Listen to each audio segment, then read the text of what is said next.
अवधूत चिंतन श्री गुरुदेव दत्त अलख निरंजन आदेश श्री गुरुचरित्र कथासार अध्याय 3 अंबरीशांची साधना आणि दुर्वासांचा शाप।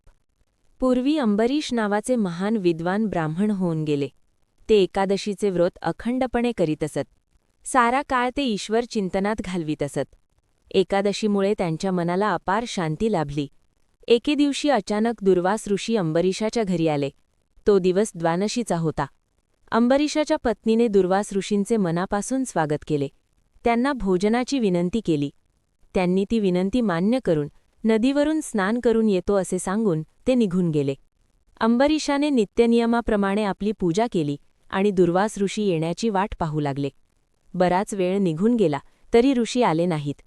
उपासाचे पाराणे ठराविक वेळेला सोडायचे असते, त्यामुळे वाट पाहून ते भोजनास बसले।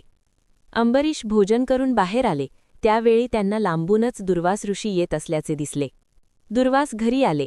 आपल्या आधी अंबरीश याने भोजन केल्याचे त्यांनी ओळखले। ते म्हणाले, अतिथीला भोजन दिल्याशिवाय आपण जेवलात कसे? दुर्वास ऋषींनी रागावून शाप दिला, तुला अनेक जन्म घ्यावे लागतील आणि आजपर्यंत तू जे पुण्य मिळविलेस ते नाहीसे होऊन जाई। दुर्वास ऋषींचा शाप ऐकून अंबरीश यांनी विष्णूंची प्रार्थना केली। त्यावेळी विष्णू प्रगट झाले। ते दुर्वास ऋषींना म्हणाले, हा माझा निस्सीम भक्त आहे, तरी आपण शाप मागे घ्यावा।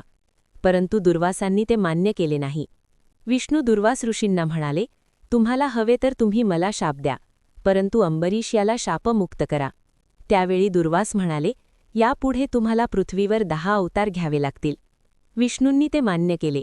श्री विष्णूंनी पुढे 10 अवतार घेऊन अधर्माचा नाश केला आणि धर्माचे उत्थान घडविले।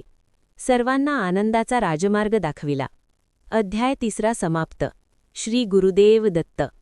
वरील अध्यायाच्या श्रवणाने गुरुकोपाचे शमन होते व व्रताची पूर्तता होते। चला तर मग पुढील अध्यायासाठी आजच सबस्क्राईब करा आपल्या आवडत्या गुरु कौशलनाथ या यूट्यूब चॅनलला।